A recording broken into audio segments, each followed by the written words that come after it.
तेजस्वी प्रसाद यादव सिर्फ बिहार की राजनीति तक सिमट करके नहीं रह गए हैं। अब उनकी राजनीति का असर जो है वो केंद्र की कई पार्टियों पर पड़ रहा है और केंद्र की सबसे बड़ी पार्टियों पर भी पड़ रहा है। हम ये बात क्यों कह रहे हैं? क्योंकि तेजस्वी प्रसाद यादव जिस तरीके से आए दिन बिहार में होने वाली तमाम घटनाओं का जिक्र अपने सोशल मीडिया के माध्यम से करते हैं, उससे शायद सबक लेते हुए राहुल गांधी ने पिछले 15 दिनों का एनडीए का रिपोर्ट कार्ड प्रस्तुत किया है।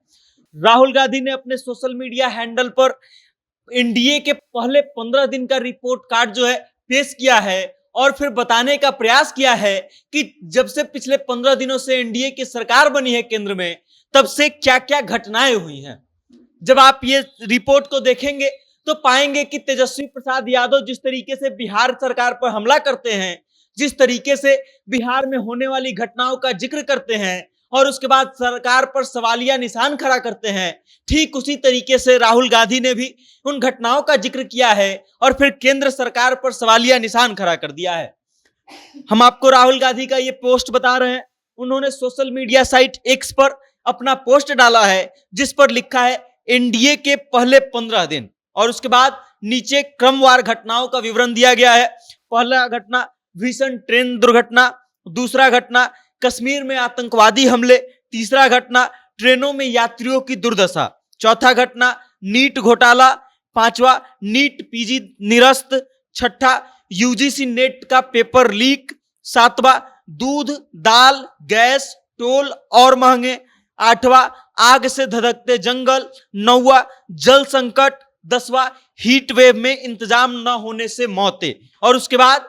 आगे राहुल गांधी लिखते हैं कि साइकोलॉजिकली बैकफुट पर नरेंद्र मोदी बस अपनी सरकार बचाने में व्यस्त हैं। उसके बाद राहुल गांधी आगे लिखते हैं कि नरेंद्र मोदी जी और उनकी सरकार का संविधान पर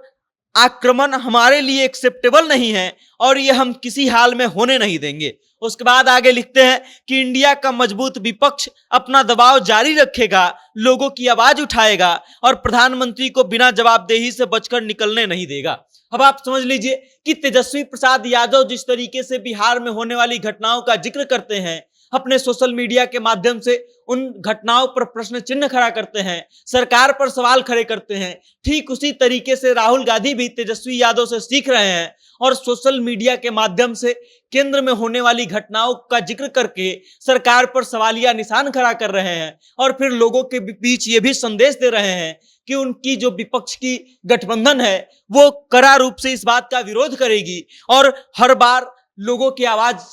उठाने का काम करेगी। अब आप समझिए कि बिहार की राजनीति में तेजस्वी प्रसाद यादव जिस तरीके से भी सरकार पर हमलावर हैं, जिस तरीके से भारतीय जनता पार्टी और एनडीए का हालत खराब कर देते हैं, सोशल मीडिया के माध्यम से आए दिन पोस्ट करते हैं और रोज होने वाली जंगल राज की घटनाओं का मंगल राज बता करके सरकार पर सवाल खड़े करते हैं, ठीक उसी तरीके से राहुल गांधी ने भी अपना प्रयास शुरू कर दिया है और राहुल गांधी ने पिछले 15 दिनों में हुए घटनाओं का जिक्र किया है, अपने सोशल मीडिया साइट पर डाला है और उसके बाद नरेंद्र मोदी की सरकार पर सवाल खड़ा कर दिया है। अब आप समझ लीजिए कि तेजस्वी प्रसाद यादव से राहुल गांधी ये चीज शायद कहीं ना कहीं सीख रहे हैं। तेजस्वी प्रसाद यादव और राहुल गांधी का बॉन्डिंग कितना स्ट्रांग है, कई बार देखा जा चुका है। तेजस्वी प्रसाद यादव जब राहुल गांधी को बर्थडे का विश दिए थे, बधाई दिए थे, तब भी तेजस्वी प्रसाद यादव के उस ट्वीट पर राहुल गांधी ने भारतीय जनता पार्टी के नेताओं का मौज ले लिया था। उन्होंने कहा था कि बधाई के लिए धन्यवाद और अगली बार जब बिहार आएंगे तो क्या खिलाइएगा, रोहू की कतला। उसके बाद आप समझ लीजिए कि तेजस्वी प्रसाद यादव से अब राहुल गांधी क्या क्या सीख रहे हैं, राजनीतिक गुर सीख रहे हैं। बाकी इस खबर को लेकर के आप क्या सोचते हैं, राहुल गांधी के इस ट्वीट को लेकर के आप क्या सोचते हैं और तेजस्वी यादव से कितना इंस्पायर आपको राहुल गांधी लगते हैं, इस बारे में आपकी क्या राय है, कमेंट के माध्यम से अपना विचार हम तक जरूर भेजिएगा और देखते रहिएगा जनता जंक्शन। बहुत बहुत धन्यवाद।